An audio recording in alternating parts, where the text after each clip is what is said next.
সম্প্রতি 15ই আগস্ট শোক দিবস উপলক্ষে বঙ্গবন্ধুকে ফুল দিয়ে শ্রদ্ধা জানানোর কথা ছিল, কিন্তু বঙ্গবীর আব্দুল কাদের সিদ্দিকী ও রোকেয়া প্রাচী সহ অন্যান্য অনেকেই ফুল দিতে গিয়ে বিব্রতকর পরিস্থিতিতে পড়ে।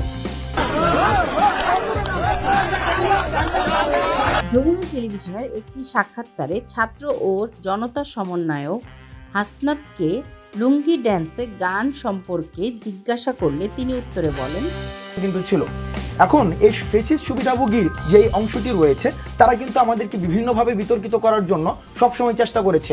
আন্দোলন পূর্ববর্তী, আন্দোলনকালীন এবং আন্দোলন পরবর্তী স্বৈরাচার খুনি হাসিনার উৎখাত হয়েছে, কিন্তু বিষয়টি এমন না স্বৈরাচার খুনি হাসিনার পরবর্তী যে প্রজন্ম বা তাদের সুবিধাভোগী যেই প্রজন্মটা ছিল সেই প্রজন্মের উৎখাত হয়েছে। অভিনেত্রী আজমেরী হক বাঁধনকে প্রশ্ন করা হয়, এই আন্দোলনে এত রক্তদানের ফলাফল কি এটাই কি আমরা চেয়েছিলাম? তো তাকে যদি অপমান করা হয়ে থাকে তাহলে সেটা অত্যন্ত ঘৃণিত কাজ এবং আমি এটা তীব্র প্রতিবাদ জানাই এবং ওই ঘটনায় আমি ডেফিনেটলি মানে অসন্তুষ্ট।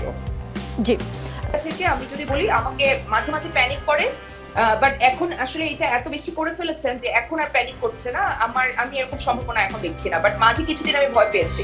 সবশেষ আপডেট জানতে সাবস্ক্রাইব করুন আমাদের এই চ্যানেলে আর বেল আইকনটি অন করে রাখুন।